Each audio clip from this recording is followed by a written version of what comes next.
ओम नमः शिवाय। हर हर Mahadev. Hariom Sharma money tips channel पर आप सभी का स्वागत है। आज मैं आपको सावन मास के 17वें अध्याय की कथा सुनाऊंगा। ओम तत्पुरुषाय विद्महे महादेवाय धीमहि तन्नो रुद्र प्रचोदयात्। भगवान शिव बोले कि हे ऋषिवर, अब मैं शुभ पवित्रारोपण का वर्णन करूंगा। सप्तमी तिथि को अधिवासन करके अष्टमी तिथि को पवित्रकों को अर्पण करना चाहिए। जो पवित्रक बनवाता है उसके पुण्य फल को सुनिए। सभी प्रकार के यज्ञ, व्रत, दान करने और सभी तीर्थों में स्नान करने का फल मनुष्य को केवल पवित्र धारण करने से प्राप्त हो जाता है। जो व्यक्ति पवित्र धारण करता है उसके जो भी दान पुण्य करता है या पूजा पाठ करता है उसको तुरंत फल की प्राप्ति हो जाती है। लेकिन जो पवित्र धारण नहीं करता उसके पुण्य की जो उसका दान पुण्य का महत्व है, जो उसके पूजा पाठ का महत्व, उसका फल नहीं मिल पाता है। हे वत्स, मनुष्यों तथा राजाओं के विशेष करके स्त्रियों के पुण्य की वृद्धि के लिए इससे श्रेष्ठ अन्य कोई व्रत नहीं है। हे तात, सौभाग्य प्रदान करने वाले इस व्रत को मैंने आपके प्रति स्नेह के कारण बताया है। हे ब्रह्मपुत्र, श्रावण मास के शुक्ल पक्ष की सप्तमी तिथि को अधिवासन करके देवी के प्रति उत्तम भक्ति से संपन्न वह मनुष्य सभी सामग्रियों से युक्त होकर सभी पूजा द्रव्यों, गंध, पुष्प, फल आदि अनेक प्रकार के नैवेद्य तथा वस्त्राभरण आदि संपादित करके इनकी शुद्धि करें। इसके बाद पंच गव्य का प्राशन करें, चरु से दिग्बली प्रदान करें तथा अधिवासन करें। इसके बाद वस्त्रों तथा पत्रों से इस पवित्रक को अच्छी तरह से उन्हें देवी के समक्ष मूल मंत्र से 100 बार अवमंत्रित करें। माता के सामने इस पवित्रक को रख करके कलश स्थापित करें। कलश के ऊपर बांस के पात्र में इस पवित्रक को रखें और माता के मंत्रों से इसका जाप करें। इसे शुद्ध करें। रात्रि में माता के सामने जागरण करें। उसके बाद प्रातः काल विधिवत स्नान करके पुनः बलि प्रदान करें। इसके बाद विधिवत देवी की पूजा करके स्त्रियों तथा द्विजों को भोजन कराएं। पहले देवी को पवित्र अर्पण करें और अंत में दक्षिणा प्रदान करें। हे वत्स, अपनी सामर्थ्य के अनुसार कार्य सिद्धि करने वाले उस नियम को धारण करें। राजा को प्रसन्नता पूर्वक स्त्री के प्रति आसक्ति, जुआ, आखेट तथा मांस आदि का परित्याग कर देना चाहिए। ब्राह्मण तथा आचार्यों को श्रद्धा और वैश्यों को खेती का कार्य करना बंद कर देना चाहिए। कुछ समय के लिए ये चीजें रोक करके माता के सामने आप जागरण करें, माता के मंत्रों का जाप करें। हे मुनि, जो बुद्धिमान व्यक्ति विधि पूर्वक पवित्रारोपण नहीं करता उसकी वर्ष भर की पूजा व्यर्थ हो जाती है। यानी जो पवित्रारोपण नहीं करता उसकी जो पूजा पाठ है साल भर की वो व्यर्थ हो जाती है। अतः मनुष्य को चाहिए कि देवी परायण तथा भक्ति से संपन्न होकर प्रत्येक वर्ष शुभ पवित्रारोपण करें। कर्क अथवा सिंह राशि में सूर्य के प्रवेश करने पर शुक्ल पक्ष की अष्टमी तिथि को देवी को पवित्रक अर्पण करना चाहिए। हे सनत कुमार, इसके न करने में दोष है, इसे नित्य करना चाहिए।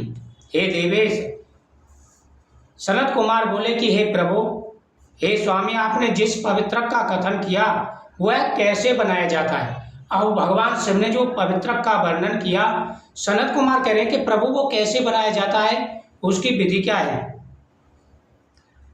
ईश्वर बोले, हे सनत कुमार, सुवर्ण, ताम्र, चांदी, रेशमी वस्त्र से निकाले गए कुश काश के अथवा ब्राह्मणी के द्वारा कांते गए कपास के सूत्र को तिगुना करके फिर उसका तिगुना करके पवित्रक बनाना चाहिए। सोना, चांदी, तांबा इनके तार होते हैं, इनका बनाए। या फिर सबसे शुद्ध है कि जो महिलाएं सूत काटती हैं उसका तार लेकर के उसका धागा बना करके और उसे 3 गुना करें और फिर उसे 3 गुना करके पवित्रक बनावे। पवित्रक बनाना चाहिए।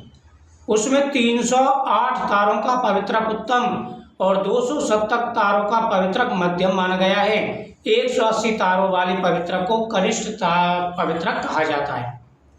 इस प्रकार 100 ग्रंथि का पवित्रक उत्तम, 50 ग्रंथि का पवित्रक मध्यम तथा 26 ग्रंथि का सुंदर पवित्रक कनिष्ठ हो जाता है। अथवा 6, 3, 4, 2, 12, 24, 10 अथवा 8 ग्रंथि वाला पवित्रक बनाना चाहिए, अथवा 108 ग्रंथि का पवित्रक उत्तम, 54 ग्रंथि का मध्यम तथा 27 ग्रंथि का कनिष्ठ होता है। प्रतिमा के घुटने तक का लंबा पवित्रक उत्तम, जंगा तक लंबा पवित्रक मध्यम तथा नाभि तक पवित्रक अधम कहा गया है।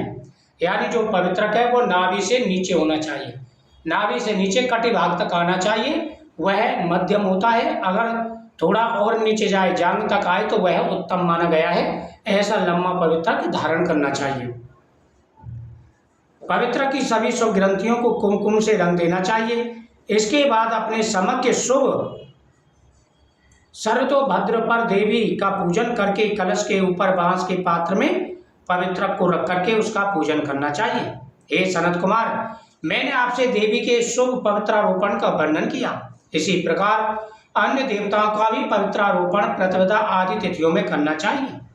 मैं उन देवताओं को बताता हूँ। कुबेर, लक्ष्मी, गौरी, गणेश, चंद्रमा, बृहस्पति, सूर्य, चंडका, अम्मा, बासुकी, ऋषिगण, चक्रपाणि, अनंत, शिवजी, ब्रह्मा और पितर। इन देवताओं की पूजा प्रतिपदा आदि तिथियों में करनी चाहिए।